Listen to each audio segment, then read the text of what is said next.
Hello and welcome to A Day in My Life.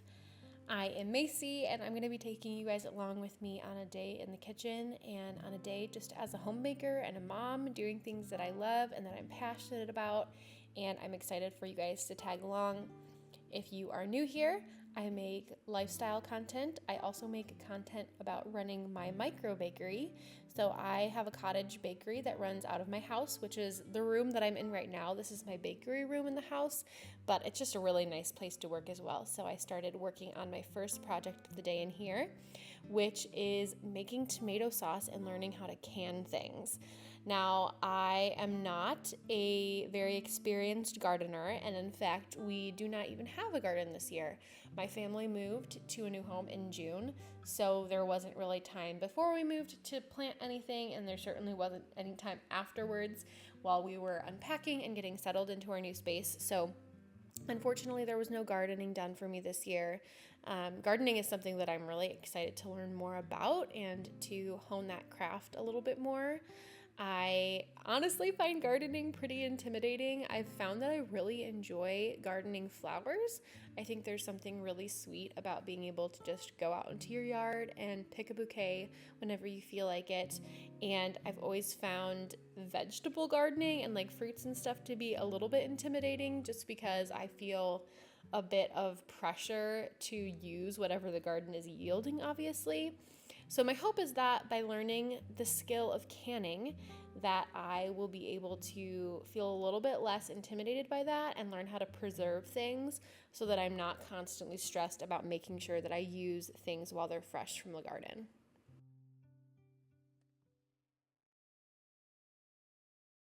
The tomatoes that I'm using for the sauce today was kindly given to me by my neighbor. My elderly neighbors went on a trip for like a month, and they gave us full reign over their garden while they were gone, which was really sweet. And so I had a lot of fun taking my girls over there and getting to pick tomatoes straight from the garden.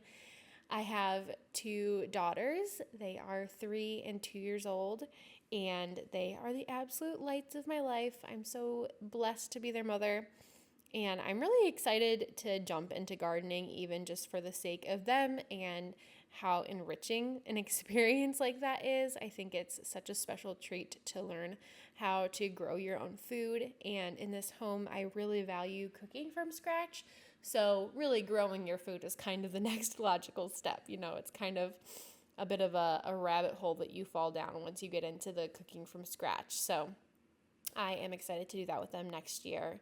And I'm really excited just to learn this new skill in the kitchen. I think that being a homemaker, there's always something new to learn, and it's just exciting. Learning a new skill just reminds me that there's so much life to be lived, and I'm probably not doing everything perfectly right. So the recipe that I'm following today was given to me by my good friend who is actually Italian, and her family every year has a big canning day where they make a ton of sauce and can it all and then preserve it for the rest of the year. And so I'm just doing what she told me to do. I am excited to continue doing more research and learning about different methods and things that are important. I know that there's a lot of details that can go into really meticulous canning. I'm taking a very chill approach, especially because I'm not making a huge amount. I'm assuming that we'll probably go through this sauce within the next few months. So I'm not overly concerned about making sure that it is perfectly preserved, but obviously I want to do it right. So I am learning in this video how to do basic water bath canning, which is basically where you fill the jars with whatever you're canning and then you submerge them in boiling water to skill them up properly. So we'll get into that a little bit later, but that is the method that I'm going to be using today.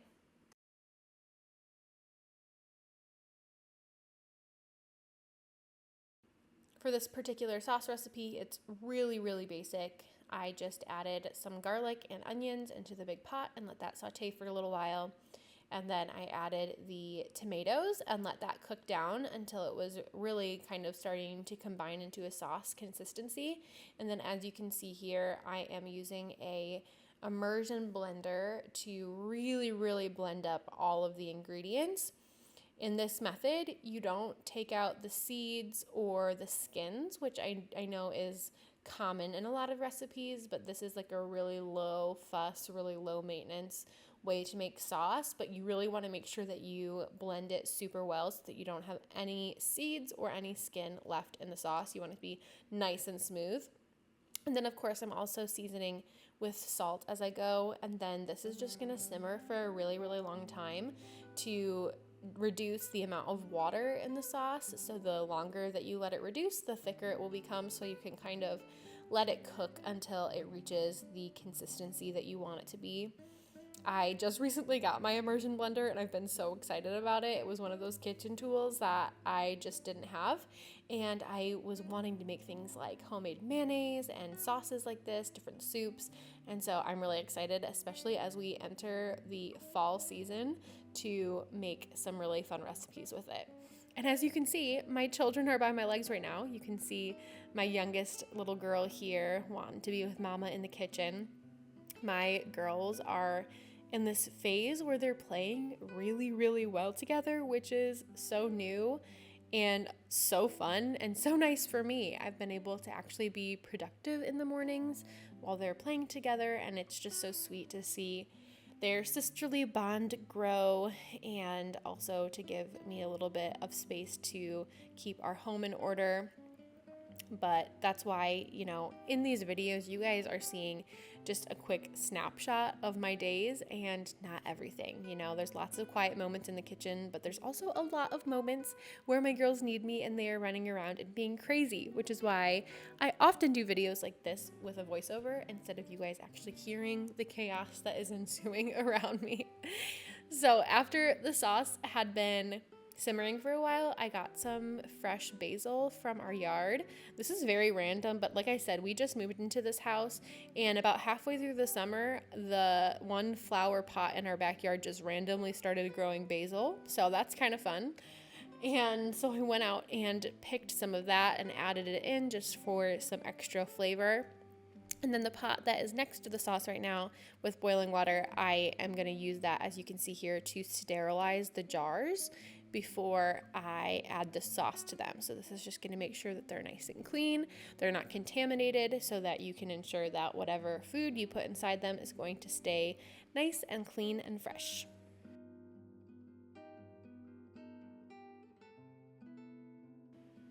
One thing that I really loved about this little project is that there was lots of waiting in between steps. So it felt pretty practical to do one step and then let it simmer and do other things around the house or take care of my girls. And then later in the day, I could move on to the next steps. So it was really, really low key. At this point, obviously, I just sterilized the jars and now I am pouring in the sauce.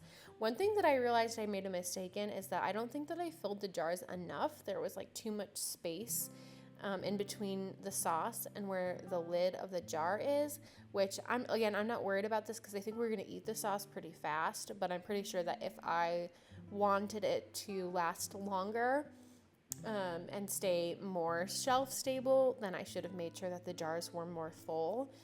Correct me if I'm wrong though, because I don't really know anything about canning. And on that note, if you do have recommendations for resources on how to learn to can, feel free to send them my way, because I am always looking for new things to learn and just wanting to hone my skills in the kitchen.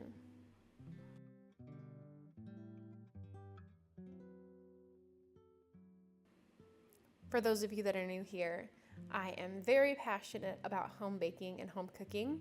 I own a sourdough micro bakery, which is the main focus of a lot of the content I post here. Not all, I do a lot of like motherhood and lifestyle content, but I do post a lot about my journey as a business owner and as someone who is running a legitimate bakery out of my house. So I'm very thankful to be able to do what I'm doing, and it's so fun to be able to share my journey with you guys. I know that a lot of people are very intrigued by the concept of having a bakery in your home. I operate under cottage food law, which is what makes it legal for me to bake goods in an unlicensed or non-commercial kitchen and sell it to people. So every single state is going to have different rules and regulations for doing things like this. And in Illinois, it's not too difficult at all.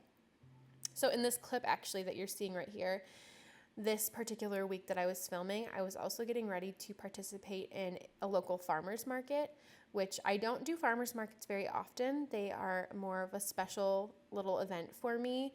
I do porch pickups from my house every week instead, which has been really lovely for me because it's way less work. I don't have to transport any of my goods or a tent or things like that. It's just very low key. It's also lovely because everything is pre-ordered.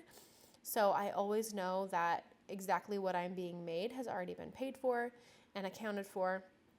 So that works really well for me. But I'm making my chalkboard sign here that I'm going to bring with me to the market.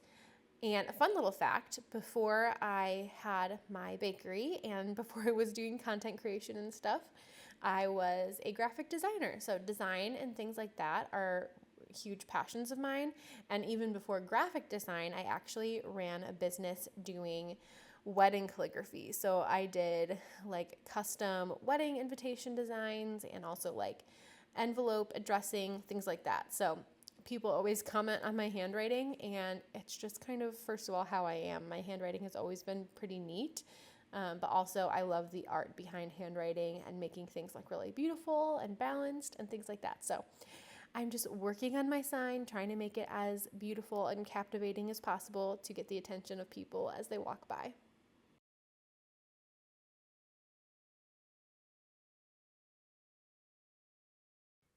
The next thing that we are doing here is getting started on some homemade pasta. Making homemade pasta is one of those things that sounded really intimidating to me the first time that I did it, but then I realized, oh, this is actually really easy and really fun.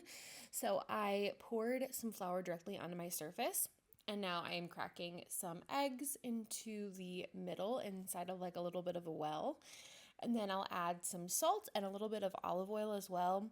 I'm just using like some basic recipe that I found from a Google search. It's nothing fancy. But then I'm going to whisk up the eggs inside of the well and slowly incorporate more and more of the flour as I mix it. And then at that point, I'm going to knead it until it's really smooth. And then I will let the dough rest once it is properly mixed. But I was like, there's no way that I can skip on making some homemade pasta for the homemade sauce that we made earlier in the day. So we're going to have a nice little pasta dinner, and I can already tell you that it was so delicious.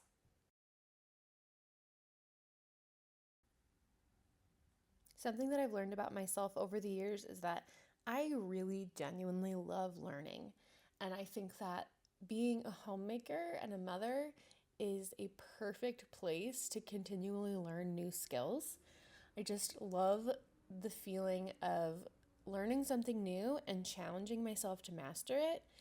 It reminds me that there's so much life to be lived, and there's never going to be a moment where there's not something that I could learn that is new. It inspires me to be creative. I feel like it just tickles a part of my brain that is so satisfying to me, and I just feel like it's such an honor and a privilege to be able to learn things. I love that God made humans' brains to be interested in learning new skills. And so I think about that a lot as a mother. I was always a very curious person, and I hope that I will continue to be that way for the rest of my life. But it always inspires me to try new things. So here I am mixing up my pasta.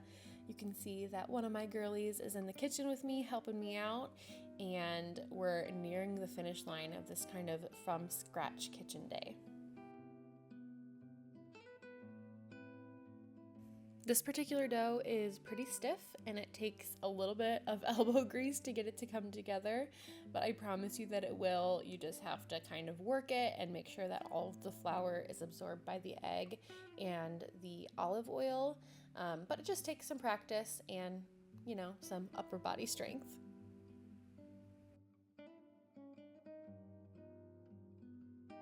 As you can see here, the dough has come together, and I just kneaded it until it was really smooth, and then it is mildly important to wrap this up in saran wrap after it's fully mixed to let it rest for a little while, and that's going to allow the gluten to rest as well so that it's a little bit easier to roll out and it's not going to tear as easily. So make sure that you give yourself a little bit of time. Even if it's just a 30-minute rest, it will definitely make a difference when you're actually going to roll the pasta out.